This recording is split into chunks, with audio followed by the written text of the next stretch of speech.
So I get to introduce Tamara Rahmani. And Tamara has been leading the Western Canada Charity Engagement Team. I'm just going to read this to you for 1 second. In Vancouver since the fall of 2018. During her time, she has been fulfilling her passion for social justice, yes, by working with thousands of charities. And I want to tell you, Tamara has a really timely idea today, and she had a little bit of help. She was mentored a little by another Sophie friend and partner of Tamara, who's picking on me about my winter attire here, Simone Joyot. So without further ado, I would like to give you Tamara Rahmani. Hello, thank you for joining. I'm Tamara Rahmani. I'm based in Vancouver, British Columbia, and I work with the organization Canada Helps. So in mid-March of 2020, quite early on, the start of the pandemic here in Vancouver, British Columbia, a group of community advocates came together to try to mitigate the disproportionate effects of COVID-19 on the poorest neighborhood in the city. The poorest neighborhood in Vancouver is the downtown east side, which is also sadly the poorest postal code in the entire country. It has seen decades of issues with crime, homelessness, unaffordability, unemployment, and an opioid crisis that has been exacerbated by COVID-19. At the start of the pandemic, it was very clear that the 15,000 people who live in the downtown east side were at risk of a massive community outbreak. Of those 15,000, 3,000 of them are homeless, and 4,700 are at an added risk living in privately run single-room occupancy hotels, or SROs. Under their conditions, self-isolating and social distancing is extremely difficult. The tenants share bathrooms, and many do not have access to soap, making regular hand washing impossible. They also do not have kitchens, and soup kitchens at that time had been shut down, and food banks had very limited stock. So the community advocates named their project the DTS Response Fund, or the Downtown East Side Response Fund. And what initially was meant to be a stopgap plan of soap deliveries became a hugely successful fundraising initiative, raising over $400,000 in the first 6 months that was granted out to 29 frontline nonprofit groups in the area. They had also secured 70 monthly donors, 2 community long-term projects, and a contact list of over 2,500 people. But almost most importantly, their success is in the fact they rebuilt capacity for the people on the front lines and reinvigorated awareness about the pre-existing crises in the neighborhood.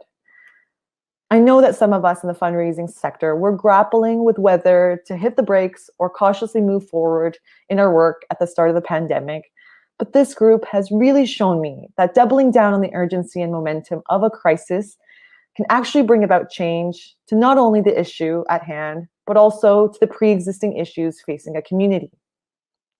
That is something I wish I had thought of. And here's how they did it. The DTS response team started their goal very small.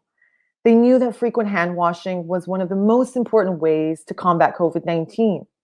However, how do you wash your hands if you don't have soap? So they had to figure out a way to raise funds to buy soap and then effectively distribute the massive quantities of it. The best way to do that, they discovered, was by activating the amazing existing frontline organizations in the area. These nonprofits were at risk of having to close down because of the pandemic, and this partnership really let them continue their critical work while they shared information, distributed resources, and acted as mutual support with the DTS response team. As more needs emerged, like food, hygiene products, stipends of loss of income, and cell phones, the group decided to focus on online donations to grant out to their newly partnered organizations. And this would eliminate the complications with in-kind donations or cash gifts. What they needed to facilitate this was a website, an email sign-up like a MailChimp, social media accounts, a fundraising backend, press release, and an online donation platform. Once they had arranged all their assets, connected with their points of distribution, and they really also doubled down on fundraising. Some of the key ways they engaged donors was they looked polished. They had a very clear logo, a name, mission, and a professional looking website, as well as a branded donation form. They also immediately released a press release that had a very clear call to action. COVID-19 does disproportionately affect people on the downtown east side. They called on the media. It, of course, helped that they had some connections, and they repeated the same call to action on their platform and social networks. For them, repetition wasn't a lack of creativity, but it also reinstates urgency. They asked people to share and repost their content. They told their supporters that even though restrictions prevented them from volunteering, spreading the word can be just as effective. They focused on building their contact list because they believe that good data is more valuable than just a one-time donation. They sent a lot of emails and were always driving to their website where their donation form lives. And they thank their donors a lot. It took a lot of time for the small team, but it went a very long way. And they also benefited from purchasing Facebook ads.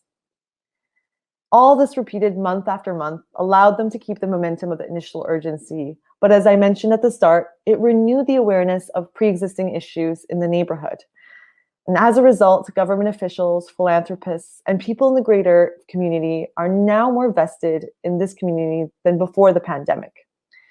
The DTS response team went beyond just addressing the concerns of COVID-19 and has gotten the neighborhood that much closer in ending the cycle of poverty.